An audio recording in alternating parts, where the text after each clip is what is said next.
All right, let's head down to Athens. Between the hedges, once again, Georgia gets a big game at home. All of them this season taking place at home. Tennessee coming up in next week, so there is a maybe a potential scheduling factor here for Georgia, which is you're coming off a big game against Missouri. You're coming off a rivalry game where you dominated Florida. You could be looking ahead to a trip to Knoxville, but Georgia at home. I thought the way they had to win the game, they weren't finishing drives with touchdowns, but they were consistently moving the football. They got challenged by a quarterback who's mobile. They got challenged by a running back who's very physical and tough.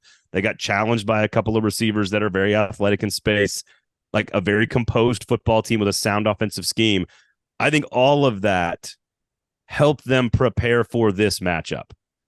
Everything I just said about Missouri, you could argue is the same on offense for Ole Miss. They're going to come into this game with a quarterback who's very mobile, has the opportunity to extend plays, use him in design runs, an elite running back. Harris was fantastic for Ole Miss last week in a really wonderful football game, just from an entertainment standpoint against Texas A&M. I am curious about the line of scrimmage, and I want to know what you think. How does Ole Miss compare to Missouri on the lines of scrimmage relative to what they're about to face against Georgia?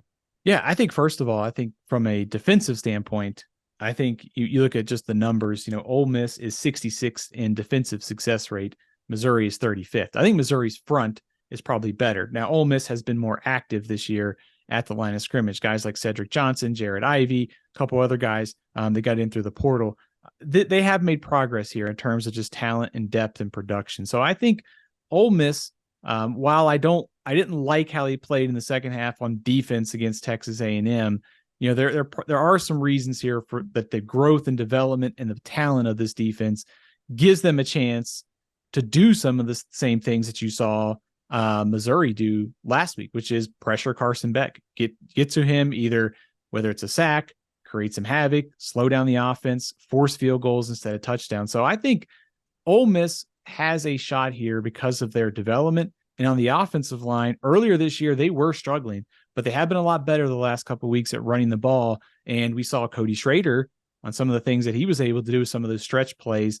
There are probably going to be some opportunities here for Judkins and Dart to make plays on the ground. Granted, Georgia is still very good, but they've had some small regression in terms of defensive stats. You look last year, 3 yards per carry in SEC games. It's 3.9 this year. So teams are having just a small amount of more success against this defense this year. I find I think it's similar. I think it's going to be a similar situation than like last week with Missouri. I feel like Ole Miss is going to have a really good game plan. They're going to have a sound strategy. They're going to run the quarterback. They're going to use Judkins. They've got some weapons on the outside to go down the field, which is the recipe to attack Georgia. And I think it's going to be similar that Carson Beck is going to have a lot of space to operate. Ladd McConkey is going to be pretty good.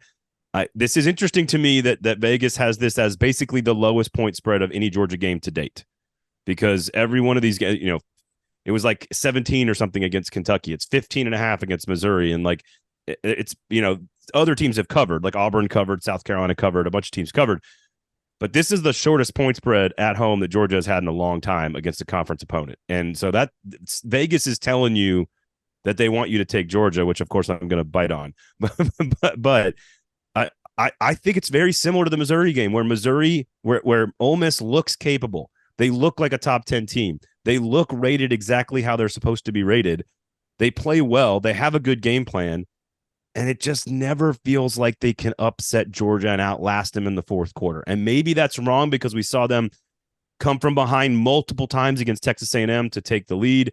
A&M probably shouldn't have been in that situation in the first place because they had a chance to put A&M away in the first half. The blocked field goal turned into a much closer game. And then all of a sudden they were kind of off to the races. But doesn't it feel like that's what's going to, we got ourselves a game. First quarter, a couple big plays from Jaxson Dart, couple of nice design quarterback runs. All of a sudden, it's a close game at halftime. All of a sudden, Ole Miss is up by 3 in the third quarter. And then we're going to look up and Carson Beck will have led 3 straight scoring drives and they will sort of pull away and like just sit on you the way like old Alabama used to. And the second half of games for Georgia this year, you think about South Carolina, you think about Auburn, you think about Missouri. They have been a second half closing team this year. They seem to meet the moment whenever it requires. Missouri tested them. Georgia met the moment. It was great to see Nazir Stackhouse get that interception and try to make a run for it. That was pretty cool. But I think, I think this matchup, when you look at just from like, what can Carson Beck do? Well, that Ole Miss is 96th in the country in defensive pass success rate. And there's a chance that Brock Bowers could be back for this game in some capacity. So I think there's going to be a chance for Carson Beck here to make some plays against this defense. And I think, to your point, I think Ole Miss, Dart, Judkins, Lane Kiffin, all of them, I think they can hang around here. I just think Georgia at home just has too much. Georgia probably won't have Jamon Dumas-Johnson unless they can figure out a way to protect the arm.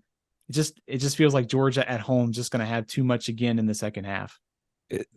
I mean, Carson Beck, and what's interesting is, like, if you want to say that the Vandy game was maybe the game, like 6.7 yards per attempt, 1 interception, 1 touchdown, was like maybe like his moment of inconsistency. Like, it certainly wasn't because of anything Vanderbilt probably did in that situation.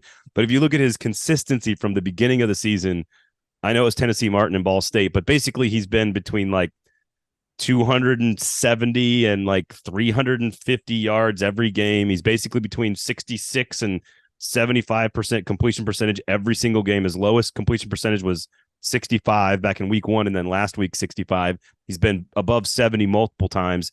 He hasn't thrown an interception in either of the last 2 games, which is the first two games of this tough stretch. I just think he's been the most consistent player on the offense, and every time this offense needs him, he delivers. And so I'll take Georgia to pull away in the fourth quarter. And again, I'll get to my pick bets against the spread in a little bit.